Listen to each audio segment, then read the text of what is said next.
Chaque jour, des millions de personnes remplissent leur panier de produits familiers, persuadées de savoir exactement ce qu'elles achètent. Pourtant, derrière ces emballages colorés se cachent des processus de fabrication qui feraient hésiter la plupart des consommateurs avant de passer à la caisse. Nous allons examiner 20 produits alimentaires populaires et vous révéler comment ils arrivent réellement dans les rayons de vos supermarchés. Commençons par le numéro 20 de notre liste. Les biscuits pour le petit déjeuner Belvita. Ces célèbres gâteaux de la marque Belvita coûtent environ 3 € le paquet. Le marketing les présente comme une option saine pour bien commencer la journée, mais nous allons voir ce qui se cache vraiment à l'intérieur. La fabrication débute avec de la farine de blé raffinée, généreusement mélangée à divers sucres. C'est ensuite que les choses deviennent plus techniques et intéressantes. Le processus de production emploie des huiles végétales hydrogénées, qui sont chimiquement modifiées par un procédé d'hydrogénation partielle. Cela consiste à injecter de l'hydrogène dans des huiles liquides sous haute pression avec un catalyseur au nickel, créant ainsi des acides gras trans, souvent associés aux maladies cardiaques.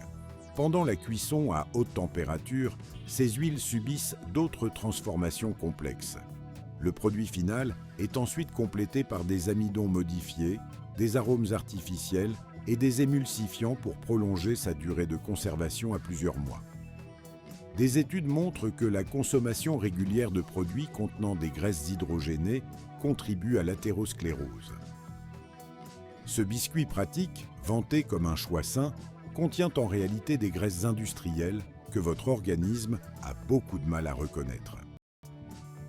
Passons maintenant au numéro 19, les tranches de fromage fondu. Président Point, ces tranches parfaitement carrées et emballées individuellement de la marque Président coûtent environ 2 à 3 € le paquet. Elles fondent à merveille sur les burgers et les croque-monsieur, mais il y a une raison à cette fonte parfaite et elle repose sur une chimie assez surprenante. La production commence avec de faibles quantités de fromage véritable, généralement des restes ou des lots de qualité inférieure. Cette base fromagère est ensuite fondue et mélangée à des sels de fonte, plus précisément des phosphates et des citrates. Ces composés chimiques décomposent la structure des protéines du fromage et lui permettent de se mélanger de manière homogène avec de l'eau, des huiles et des protéines de lait qui sont ajoutées. Le mélange est ensuite chauffé, traité et extrudé pour obtenir ces formes que vous connaissez si bien. D'ailleurs, dans de nombreux pays, ces produits ne peuvent légalement être appelés fromage, car leur teneur réelle en fromage est bien trop faible, d'où l'appellation spécialité fromagère. Les phosphates qu'ils contiennent ont par ailleurs soulevé des inquiétudes chez les chercheurs spécialisés dans la fonction rénale. Cette onctuosité si artificielle provient donc de la décomposition des structures protéiques naturelles, reconstruites à l'aide d'additifs industriels. Le numéro 18 nous emmène vers le pâté Enaf. Cette conserve de viande de la célèbre marque bretonne, dont le prix varie entre 2 et 4 €, se retrouve dans un nombre incalculable de sandwichs et de pique-niques en France. Sa texture particulièrement lisse est un indice révélateur de sa véritable origine et de son principal ingrédient. Cet ingrédient principal est la viande séparée mécaniquement, ou VSM. Cette substance est obtenue en pressant des carcasses d'animaux, déjà en grande partie désossées, à travers des tamis à une pression absolument colossale. Les os, avec les restes de tissu, le cartilage et le tissu conjonctif qui y sont encore attachés, sont broyés et forcés à travers les grilles tous ensemble pour ne rien gaspiller. La pâte ainsi obtenue contient des fragments d'os broyés, du collagène et tous les tissus restants après le dépeçage initial. Cette bouillie rosâtre constitue la base du pâté. Les fabricants y ajoutent des abats, de la graisse, des épices et des liants. Le mélange est ensuite cuit, mixé jusqu'à obtenir une consistance lisse, puis mis en conserve, où il peut se conserver pendant des années. Des analyses en laboratoire ont révélé que de nombreux pâtés bon marché contiennent moins de 20% de véritable viande musculaire. Le reste est composé de ces tissus récupérés mécaniquement, d'agents de remplissage et d'eau, retenus par des additifs à base de phosphate. Voici le numéro 17, les Corn Flakes de Kellogg's. Une boîte de ces céréales classiques pour le petit déjeuner coûte entre 3 et 4 euros dans la plupart des supermarchés. Leur processus de fabrication est bien plus industriel que la plupart des gens ne l'imaginent. Tout commence avec de la semoule de maïs mélangée à du sucre, un arôme de malt et du sel. Ce mélange est cuit sous pression, puis passé entre d'énormes rouleaux qui aplatissent chaque grain. Les flocons traversent ensuite des fours, atteignant des températures très élevées. C'est cette torréfaction à haute température qui crée un aliment à indice glycémique élevé. Lorsque vous mangez ces céréales, votre taux de sucre dans le sang monte en flèche, car le processus a détruit la structure complexe des glucides. Des études montrent que la consommation d'aliments à indice glycémique élevé au petit déjeuner entraîne des baisses d'énergie et une faim accrue quelques heures plus tard. Le sucre ajouté, qui représente souvent entre 15 et 20% du poids total, contribue à ces montagnes russes glycémiques.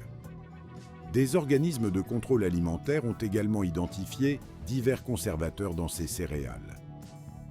Le numéro 16 nous amène au Coca-Cola. Une bouteille d'1,5 litre de cette célèbre boisson coûte environ 2 euros. Son système d'édulcoration raconte une histoire importante.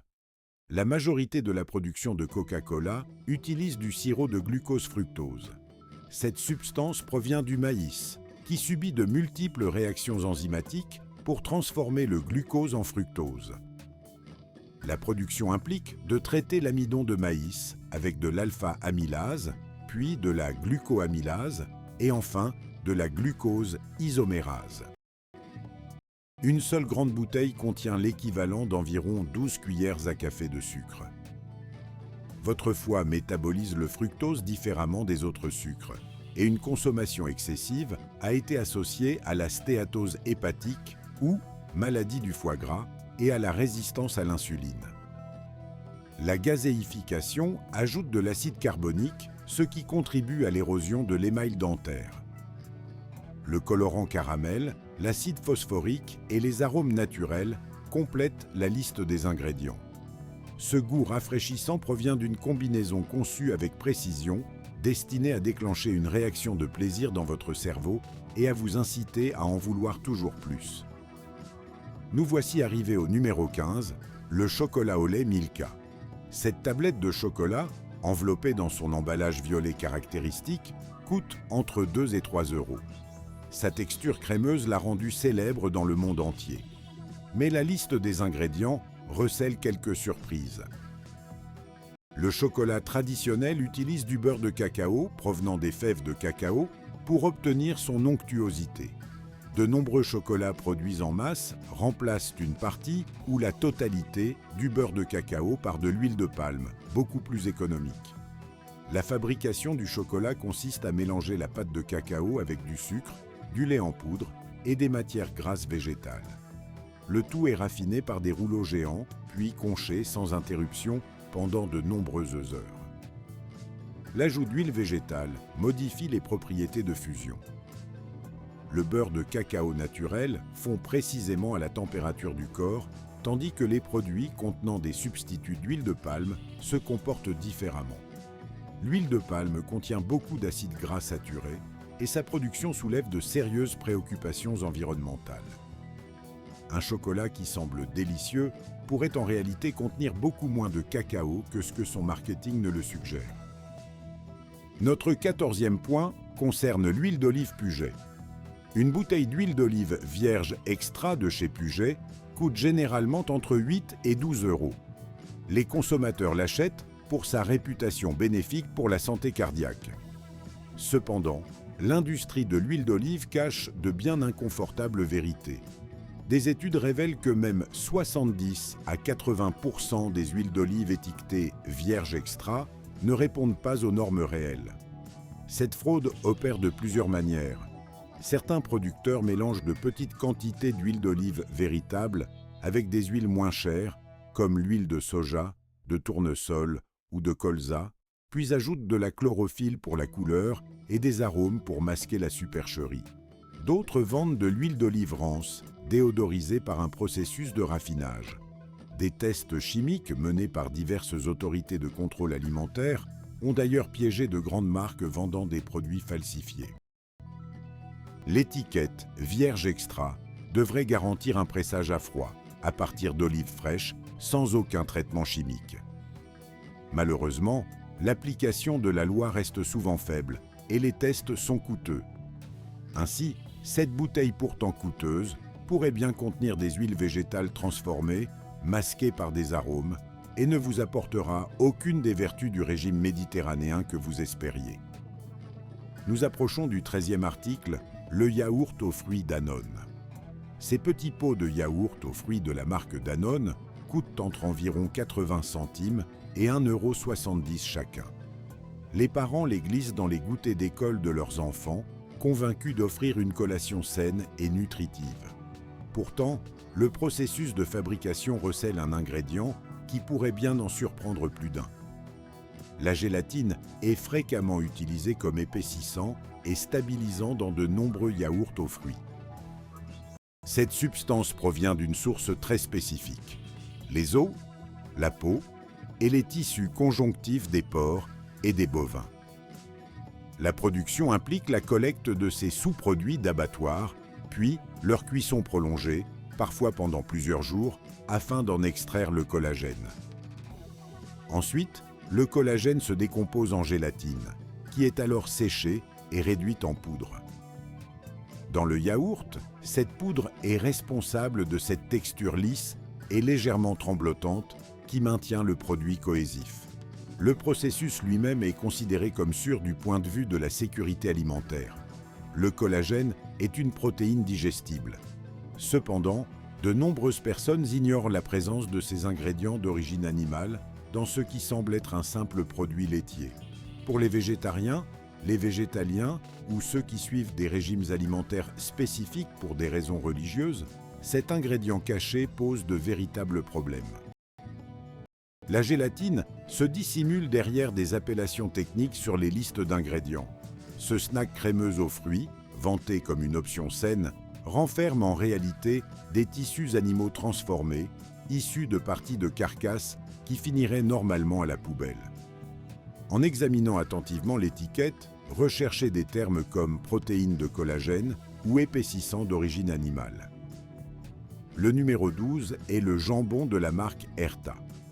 Une barquette de ce jambon tranché coûte entre 3 et 5 € pour 150 grammes. On le retrouve partout, dans les sandwichs comme dans les salades du quotidien. Le processus de salaison implique une chimie qui mérite d'être expliquée. La quasi-totalité du jambon industriel subit un traitement au nitrite de sodium, identifié sous le code E250. Ce composé empêche le développement de bactéries, notamment le mortel Clostridium botulinum, tout en donnant au jambon sa teinte rosée caractéristique. Sans nitrite, le porc cuit deviendrait simplement gris. Le problème survient lors de la cuisson.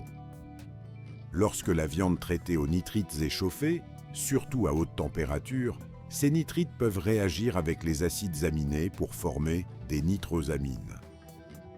Des études ont classé les viandes transformées contenant des nitrites comme cancérigènes du groupe 1, ce qui signifie qu'il existe des preuves suffisantes qu'elles provoquent le cancer. L'Organisation mondiale de la santé a classé la viande transformée dans la même catégorie que le tabac en termes de risque de cancer.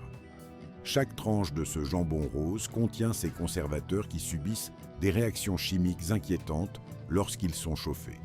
Voici le numéro 11, les glaces à la vanille carte d'or. Un bac de cette glace vanille coûte environ 5 à 7 € pour 500 ml. Cette texture onctueuse dissimule un secret de fabrication fascinant. L'industrie utilise une mesure appelée l'overrun, qui calcule la quantité d'air insufflé pendant la congélation. Les glaces d'entrée de gamme contiennent parfois jusqu'à 50% d'air en volume. En clair, vous payez pour de l'air glacé. La production pompe la base dans des machines qui injectent de l'air durant la congélation. Plus il y a d'air, plus le volume augmente avec les mêmes ingrédients de base. Les glaces de qualité supérieure ont un faible taux d'overrun, ce qui les rend beaucoup plus denses. Vous pouvez facilement sentir la différence en comparant le poids des bacs. Au-delà de la teneur en air, les ingrédients racontent une autre histoire. Des stabilisants comme le carragénane et la gomme guar maintiennent la texture. Des émulsifiants empêchent la formation de cristaux de glace. L'arôme naturel de vanille est rarissime, car la vraie vanille est extrêmement coûteuse. À la place, les fabricants utilisent de la vanilline synthétisée à partir de la lignine, un sous-produit de l'industrie papetière ou issu de précurseurs pétrochimiques. Numéro 10, la mayonnaise Amora. Un pot de cette célèbre mayonnaise coûte entre 2 et 3 € pour 400 ml. Elle est omniprésente dans nos sandwichs, nos salades et nos sauces. Le processus de production est une version industrielle de l'émulsion ménagère, avec quelques différences cruciales. La mayonnaise traditionnelle n'est composée que d'huile, de jaune d'œuf, de vinaigre ou de jus de citron et d'épices. Les versions industrielles ajoutent des conservateurs pour prolonger considérablement la durée de conservation. Le sorbate de potassium et le sel disodique de l'EDTA sont des additifs courants que vous trouverez sur ces étiquettes. L'acide éthylène diamine tétraacétique, en particulier, agit comme un agent chélateur, ce qui signifie qu'il se lie aux ions métalliques qui pourraient autrement provoquer le rancissement des huiles. Les œufs dans la mayonnaise industrielle sont généralement pasteurisés et transformés, se présentant parfois sous forme de poudre plutôt que d'œufs frais. L'huile utilisée est habituellement de l'huile de soja ou de colza, choisie pour son coût et son goût neutre, et non pour son profil nutritionnel. La production à grande échelle implique un contrôle précis de la température et un mélange à haute vitesse pour créer des émulsions stables, capables de résister des mois sur les étagères des magasins et dans nos réfrigérateurs. Avec une consommation régulière, les conservateurs s'accumulent dans votre organisme. Cette sauce onctueuse sur votre sandwich cache des couches de stabilisation chimique dont une mayonnaise fraîche faite maison n'a tout simplement pas besoin. La différence de goût entre une mayonnaise fraîche et une mayonnaise du commerce provient en partie de ces techniques de transformation industrielle. Nous voici au numéro 9, le maquereau fumé de Petit Navire. Le maquereau fumé emballé sous vide de Petit Navire coûte entre 7 et 11 € pour un paquet de 200 grammes. Sa couleur brun doré et son arôme fumé suggèrent des méthodes de fumage traditionnelles. Pourtant, la production moderne emprunte souvent un tout autre chemin. De nombreux produits de poisson fumés commercialement utilisent de la fumée liquide au lieu d'une véritable fumée de bois. La fumée liquide est produite en brûlant des copeaux de bois et en capturant la fumée dans des condenseurs. Les composés de fumée condensée, y compris divers phénols et carbonyles, sont dissous dans l'eau, créant ainsi une solution aromatisante. Les poissons peuvent être trempés, pulvérisés ou injectés avec ce liquide, puis brièvement exposés à de la vraie fumée pour donner l'illusion d'un fumage traditionnel. Le poisson peut ne passer que quelques minutes dans un fumoir au lieu des heures ou des jours requis pour un véritable fumage. Ce raccourci permet aux fabricants d'économiser énormément de temps et d'argent. Les préoccupations sanitaires concernent le benzopyrène, un composé formé lors de la combustion, présent à la fois dans la fumée réelle et dans les produits à base de fumée liquide. Le benzopyrène est un cancérogène connu. Bien que la réglementation limite les niveaux de benzopyrène, la consommation régulière de produits fumés contribue à une exposition cumulée au fil du temps. Ce magnifique filet de poisson brun au goût fumé a peut-être été aromatisé chimiquement et brièvement gazé plutôt que soigneusement fumé au bois pendant une longue période. Environ 40% des poissons fumés du commerce utilisent ce procédé de fumée liquide. Le numéro 8 concerne les céréales pour le petit déjeuner Nestlé Nesquik. Ces billes de céréales au chocolat de Nesquik coûtent entre 4 et 6 € la boîte. Les enfants adorent leur goût et le lapin mascotte sur l'emballage. Cependant, le processus de fabrication soulève certaines questions nutritionnelles. La production commence avec de la farine de maïs et de la farine de blé, mélangées avec du sucre, de la poudre de cacao et divers additifs. Le mélange est cuit, extrudé en forme de billes par des machines industrielles, puis torréfié à haute température. La teneur en sucre de ces céréales atteint souvent 30% de leur poids. Cela signifie que près d'un tiers de ce que votre enfant mange au petit déjeuner est du sucre pur. Le traitement à haute température crée les mêmes problèmes de pic de glycémie que l'on observe avec d'autres céréales transformées. Des analyses alimentaires ont également révélé la présence de divers conservateurs ajoutés pour maintenir le croustillant et empêcher le produit de rassir après des mois de stockage. L'huile de palme figure sur la liste des ingrédients, ajoutant ces graisses saturées si problématiques. Le goût chocolaté provient en partie du cacao, mais des arômes artificiels sont souvent utilisés pour renforcer et prolonger cette saveur. Le marketing de ces produits ciblant les enfants a suscité de vives critiques de la part des défenseurs de la santé dans le monde entier. L'emballage coloré, le personnage de dessin animé et le goût sucré créent des préférences qui peuvent perdurer jusqu'à l'âge adulte. Ce qui semble être une friandise amusante pour le petit déjeuner inflige en réalité un choc métabolique de sucre et de glucides transformés, préparant les enfants à des baisses d'énergie et à des fringales bien avant l'heure du déjeuner. En numéro 7, nous avons le jus de pomme Joker. Une bouteille d'1 litre de jus de pomme de cette marque coûte entre 3 et 5 euros. Les parents le proposent souvent aux enfants comme une alternative plus saine au soda. La méthode de production à partir de concentrés révèle un processus industriel complexe. Les pommes fraîches sont pressées, puis le jus est chauffé sous vide pour en évaporer la majeure partie de l'eau. Cela crée un concentré épais, beaucoup moins cher à stocker et à transporter que le jus liquide.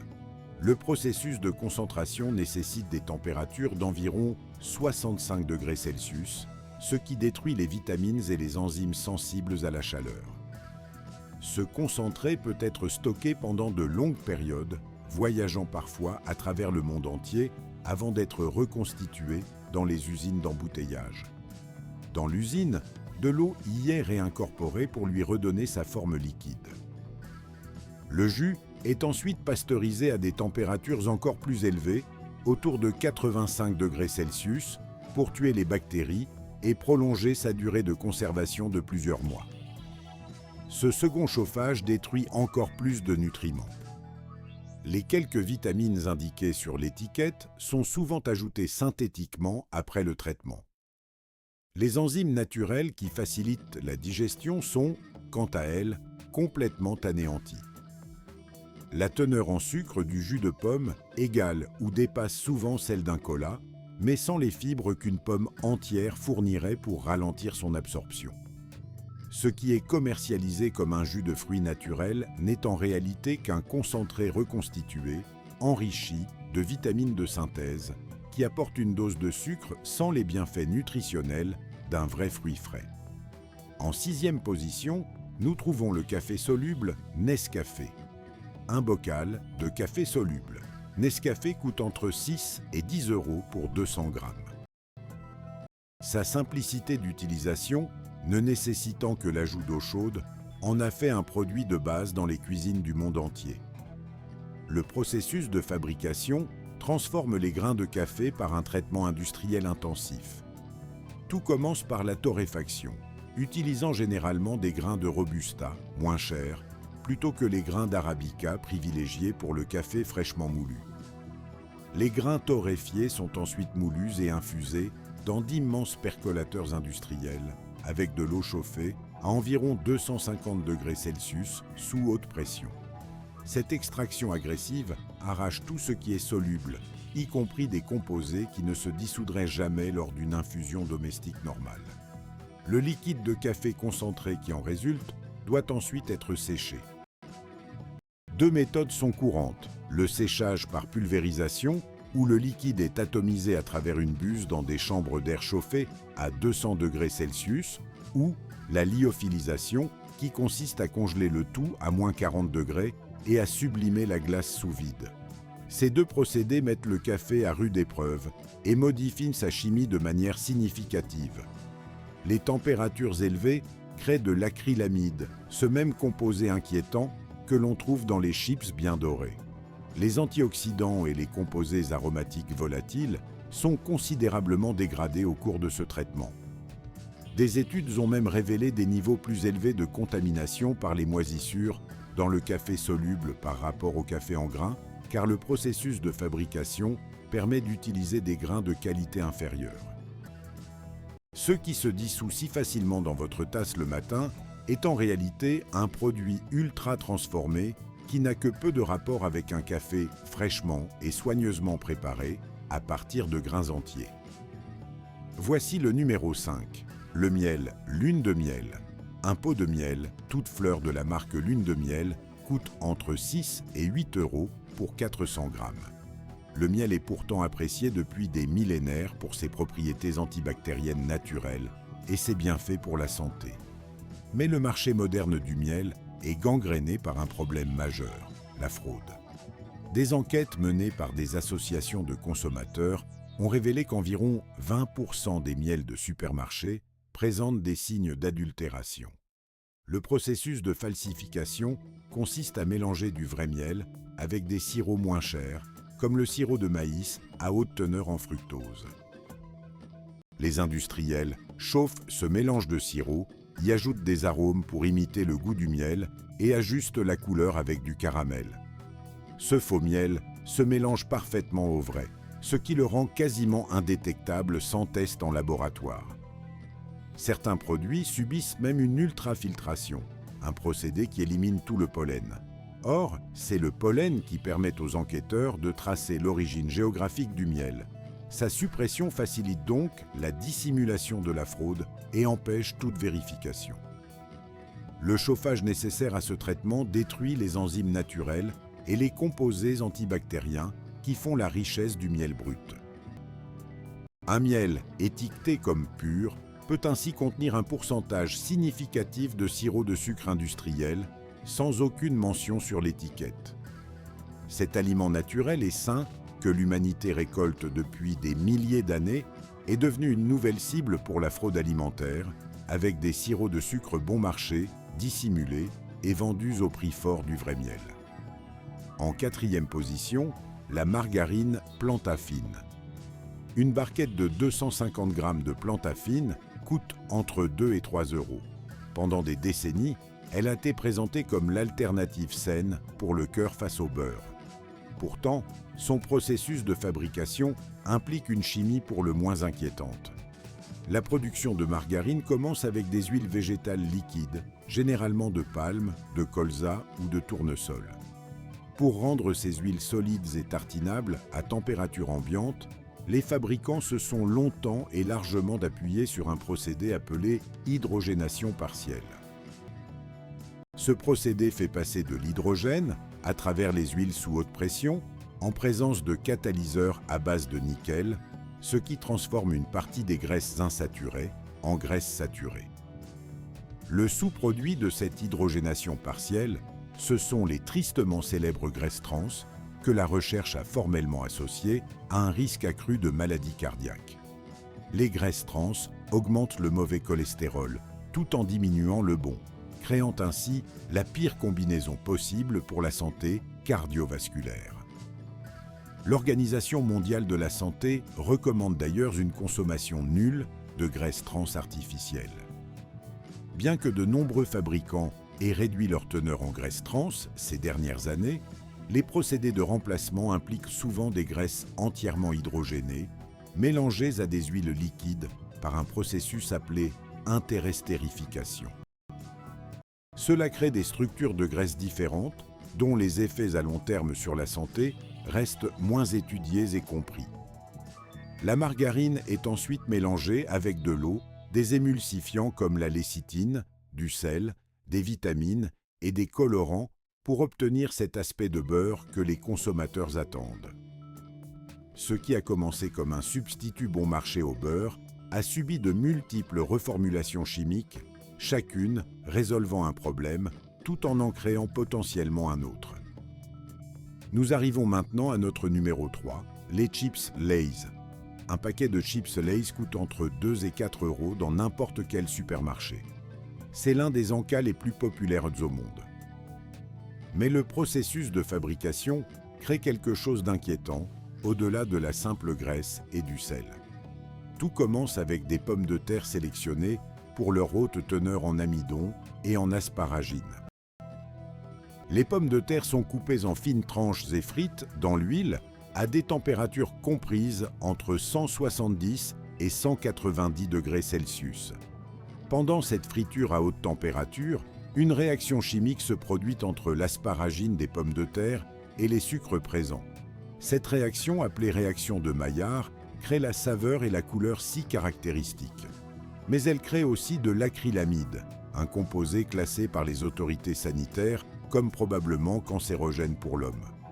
Des tests ont révélé des niveaux d'acrylamide dans les chips de pommes de terre pouvant atteindre 1000 microgrammes par kilogramme. Des études ont montré que manger un paquet de chips de taille normale expose à une quantité d'acrylamide équivalente à celle que l'on trouve dans la fumée de cigarette, provoquant une augmentation significative des marqueurs inflammatoires et du mauvais cholestérol. L'huile de friture elle-même est souvent à base d'huile de palme, ajoutant des graisses saturées au produit. Le glutamate monosodique est fréquemment utilisé dans les variétés aromatisées pour rehausser le goût et potentiellement vous pousser à en consommer plus que prévu. Les niveaux de sel, quant à eux, représentent un pourcentage significatif de l'apport journalier recommandé en une seule portion. Cet encas croustillant, salé et auquel il est si difficile de résister, vous livre une combinaison de composés cancérogènes, de graisses saturées et d'assez de sel pour mettre vos reins à rude épreuve sur le long terme. Le numéro 2 nous amène au fromage en bloc de la marque Président. Les blocs de fromage de type Gouda ou Edam de Président coûtent entre 4 et 8 euros pour un format de 200 à 500 grammes dans la plupart des grandes surfaces. Le fromage est un pilier de notre alimentation depuis des siècles, traditionnellement fabriqué à partir d'ingrédients simples, du lait, des ferments et de la pressure. Cependant, l'industrie fromagère moderne a trouvé des moyens de réduire les coûts qui, malheureusement, altèrent considérablement le produit final.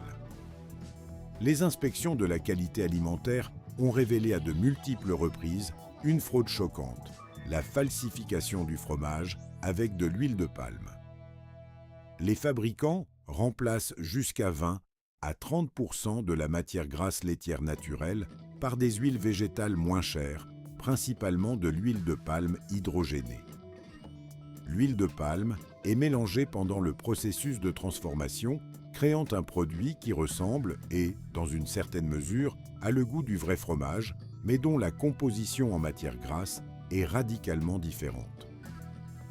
Les étiquettes peuvent mentionner « matière grasse végétale » ou simplement « matière grasse » sans en préciser la source.